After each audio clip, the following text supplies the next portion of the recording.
Leighton, do you want to jump in and? Oh, I can't wait to hear more. The cannabis aphid was like, just coming around about 5 years ago. People were talking about this new aphid that was attacking first hemp, and then it had worked its way to some of the more traditional, THC-based cannabis. So yeah, please dive right into this, because this was always one that was really like scary. Like, whoa, what is this? And ugly, incredibly. So for Oregon cannabis, the cannabis aphid, or the Bhang aphid, BHANG, comes from India originally. It's been traveling around the world following people that plant cannabis. It appeared, the legend says, I don't know if it's just folklore or urban legend, that it was in 2016 in Oregon that there was a convention, people, a meeting, and this guy had elite cuts, all sorts, and he gifted people with these cuttings, and they all went through America with it. So because it's usually the way that people transmit it, it's always through cuttings, always. Now, on the West Coast, it's not the case anymore. And in Ontario, now it started, and I believe it started also in BC. They started to be endemic, meaning that they survived, and now they're part of the landscape for outdoors, meaning outdoor growers. For indoors, it's always brought in by, very rarely, I would say, but there's in fact, there's 6, or maybe now we're down to 7 species with aphids that have been identified that attack cannabis. And one is the cannabis aphid is very specific.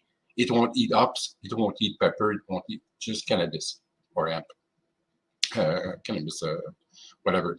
So, but the other aphids, they attack different plants, like the peach aphid, the melon aphid, the dandelion aphid, the bean aphid.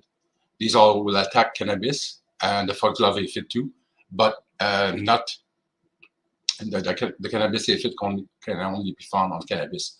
So if you get cannabis aphid, you got it from a nearby field that's very close to your facility or to your field, or you got it through cuttings.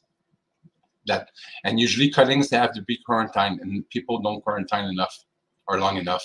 There should be 21 days minimum, or bring it up the temperature. Be sure, because I've seen people that really clean facilities, and then they wanted new strains, and we're really, let's get this strain in, and you got a new friend in your building. So what else do you want folks to do if they're going to quarantine? They're bringing in some new cuts. You want 21 days. Are there other things that you want to treat those cuttings with? But I'm getting the most extreme and the most like 21 days. But I mean, you could dip also your cuttings in the oil. I would, if you have to use an oil.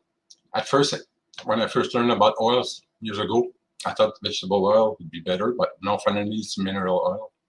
That's good, nicely refined. Soft Oil X is the one I would use. We have an EC formula of our Bovaria, the Bioceres EC. It's approved by Health Canada for cannabis production, the WP, the wettable powder, and the EC, the oil-based emulsifiable concentrate. They're both certified organic by EcoCert. They're both listed on MRI. The others are not, because they've got synthetic. And you can dip with Bioceres? Not according to label yet. That's what I was about to say. Okay. So people that are doing have to follow strict rules. They go by the strict rules. The people that don't have to, they do what they need to do. Some people were even cheating, I would say. They were doing a sprench instead of a spray or a drench. It was a sprench. But we finished our the papers being written right now for submission to PMRA this year.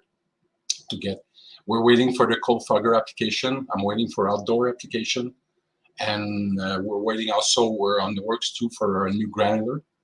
The granular will be put in the soil to get the pupa of thrips and other pests.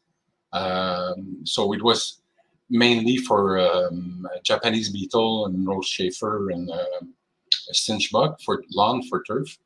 But now it's been, we thought that, hey, let's use it for trips in the soil. So it's just going to be a new tool in my pitchfork approaches for like the time release nematodes and alginate capsules too are coming soon. So this is going to be exciting.